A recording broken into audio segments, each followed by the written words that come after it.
Mes chers amis, bienvenue, merci à vous d'être venus aussi nombreux pour cette première réunion de campagne, et pour ce qui me concerne en tout cas, aux côtés de Marie-Pierre, sur cette belle liste du Parti communiste conduite par notre camarade Yann Brossat. Alors, me direz-vous, peut-être certains d'entre vous peuvent penser, encore lui. Encore lui, lui qui avait prévu il n'y a pas si longtemps avec sa suppléante aux dernières élections législatives que c'était sans doute la dernière campagne qu'il menait à s'engager pour porter les couleurs de notre parti. Mais vous savez tous ce que c'est pour beaucoup d'entre vous, les uns et les autres, quand on est pris dans ce mouvement trépidant du militantisme depuis tant d'années, et bien quelquefois on ne peut pas faire marche arrière parce qu'on est pris dans un élan politique qui vous commande d'aller accompagner les camarades dans ce combat qui doit être mené. Il y a nécessité de mener ce combat pour toutes les raisons qu'a évoquées notre camarade Claude dans son propos. Moi, je me ferai le défenseur des hommes et des femmes qui sont opprimés dans ce pays, dans leurs divers champs d'intervention, qu'ils soient ouvriers, qu'ils soient cadres, qu'ils soient ingénieurs, qu'ils soient chercheurs.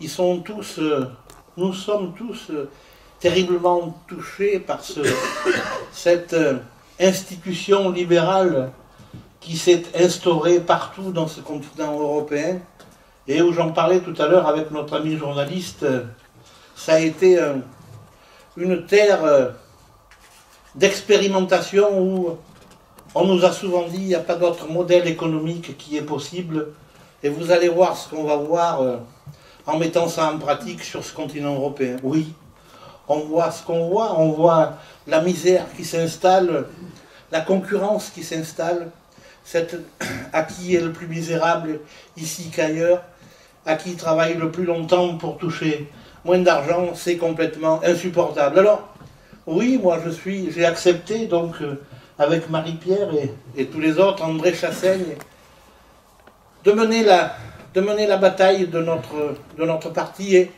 je disais que, plus précisément, moi, j'essaierai de porter la parole des paysans dans cette campagne, mais pas seulement des paysans, de ces gens du monde rural qui vivent aussi, eux, directement les difficultés que chacun connaît. C'est les difficultés du paysan, certes, du petit paysan. Il y a Sophie, la directrice du MODEF, qui est une femme engagée aussi, une jeune femme engagée qui tenait absolument à être avec les communistes ce matin, et qui connaît bien de quoi je veux parler, Sophie. La misère, on la vit, nous, de temps à autre, partout sur notre territoire. On y va les rencontrer, les gens dans ces fermes. Excusez-moi, je suis un peu ému, mais je pense à ces femmes, notamment, qui, depuis des années, s'échinent sur les exploitations et 20 ans après se rendent compte que, ben oui, on ne peut plus payer les charges sociales, on a des dettes à l'épicerie qu'on ne peut plus régler, on peut plus, c'est insupportable. Et on vient là, en dernier recours, Sophie, aller chercher quelques subsides, aller rencontrer la direction des territoires pour trouver une solution d'urgence. On appelle depuis notre département les responsables sociaux de notre département pour les faire intervenir, parce que nous avions bien senti qu'elle nous avait dit, la maman, si dans 8 jours c'est pas arrangé, je mettrai fin à mes jours. Et il faut avancer. Voilà pourquoi on porte les uns et les autres cet engagement communiste au service de ce peuple de France qui en a besoin. On n'a pas le droit de faire marche arrière. Les communistes sont des gens engagés, et je crois que, quoi qu'on dise quelquefois autour de nous, puisque certains se risqueraient de nous accuser de tous les maux, mais malheur à eux quand ils veulent faire référence à ce qu'est notre passé. Moi, je peux dire, nous pouvons dire, nous sommes fiers d'être communistes, parce que on a un passé sur lequel on peut s'appuyer fièrement. On saluait la mémoire tout à l'heure de notre camarade. Oui, il y en a des dizaines, des centaines de ceux qui, malheureusement, sont aujourd'hui disparus, mais qui hier nous ont tracé la voie. Imaginez si à un moment ils avaient failli, s'ils avaient faibli, dans quelle situation serions-nous aujourd'hui? Déjà qu'elle n'est pas si mirobolante.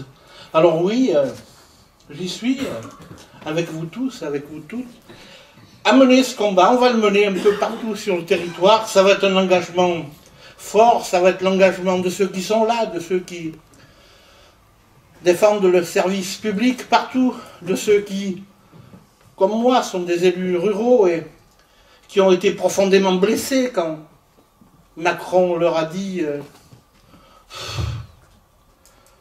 mais avant eux, le terrain avait été préparé par François Hollande.